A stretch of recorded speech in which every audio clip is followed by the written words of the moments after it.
In this video, we're going to look at topic 19, example 4, model using systems of equations. Nate starts a lawn mowing business. In his business, he has expenses and revenue. Nate's expenses are $200 for the lawnmower. All right, so expenses, oops, let's fix that. So expenses are $200 for the lawnmower and $2 per lawn for gas. His revenue is $25 per lawn. So revenue is $25 per lawn. At what point will Nate's revenue exceed his expenses? Okay, so we need to create a system. So we need two equations. Let's say the first equation will be his expenses. And we can say that Y being the total dollar amount, his expenses are $200 plus 2x. And we didn't state what x was, so let's go back for a second. And let's say, let x equal the lawns mowed, right?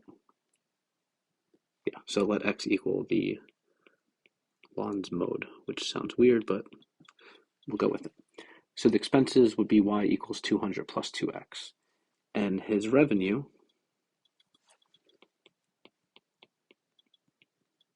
would be, again, y, the total dollar amount, would be $25 times x, because that's what he charges per lawn. So that's what he's making. All right, so pretty simple equation here, or system. We have two equations. Both of them have y already isolated.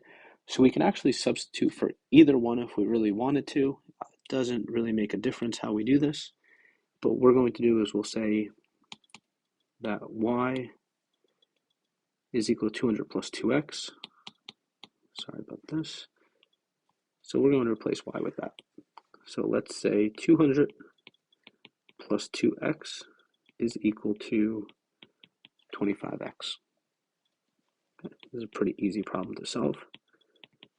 So 200 equals 23x. We divide by 23. And 200 divided by 23 is about, so approximately, and my screen does not want to cooperate today. Sorry about this. So x is approximately 8.7. Well, obviously we cannot mow 8.7 lawns, right? So at what point will Nate's revenue exceed his expenses? So Nate will make more money than he spends when he mows 9 lawns. So let's write that out. So Nate will need, oh man.